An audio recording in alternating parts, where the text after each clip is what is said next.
Hey guys, David here, founder of SuperThread, and welcome to my devlog.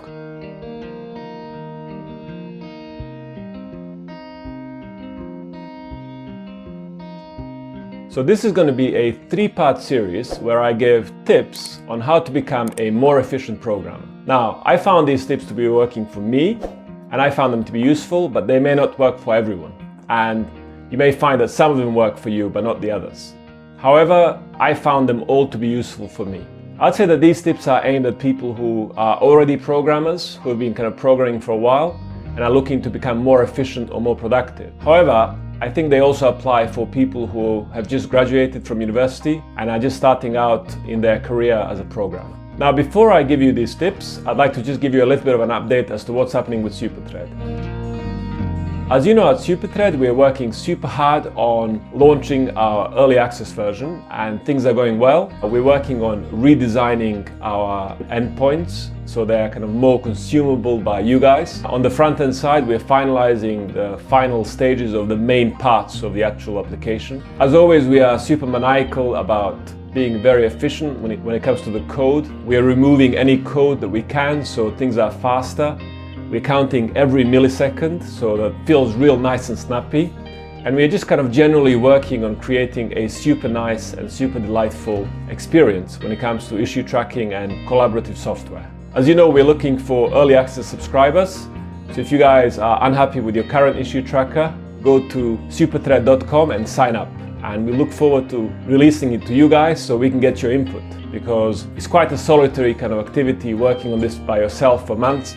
And we are kind of really excited about seeing what you guys think about the actual application and how it feels, and especially the suggestions you guys can give us as to what new stuff we should add and how it should kind of behave differently.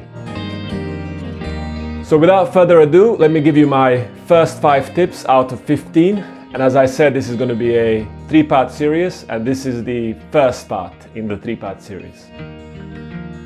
So the tip number 1 is that you should sleep well. Sleeping well is very, very important for programmers. If you don't sleep well, the next day you're just not going to be as productive. And in order to ensure that you get a good night's sleep, you should make sure that you sleep in a quiet place so there's no noise in the background. Because if there is, even if you're asleep, the actual quality of sleep you're going to be getting, it just isn't as good. Quarter life of caffeine is about 12 hours, which means that if you have a cup of coffee at noon and if you go to bed at midnight, it's like having a quarter cup of coffee before going to bed.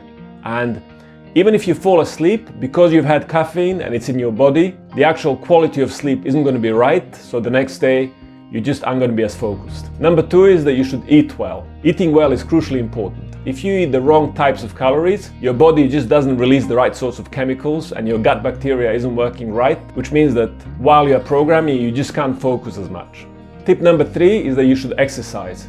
Exercising does wonders for you. When I started exercising regularly, I found that if you're working hard and if you're tired and when you go for a run, you just feel much better and refreshed and you're able to focus more and better. Which brings me to my tip number 4, which is that you should definitely take breaks.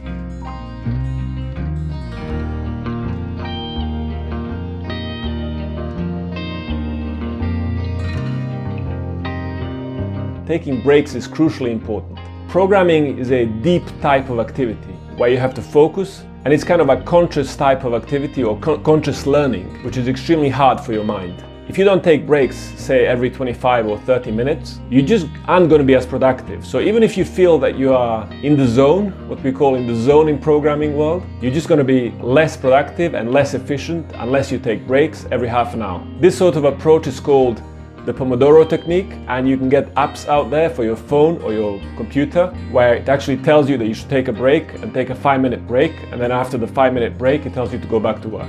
So 25 minutes, 30 minutes of deep work, and then 5-minute break, more or less, and then you shouldn't do more than 12 of these if you're actually doing programming only, okay?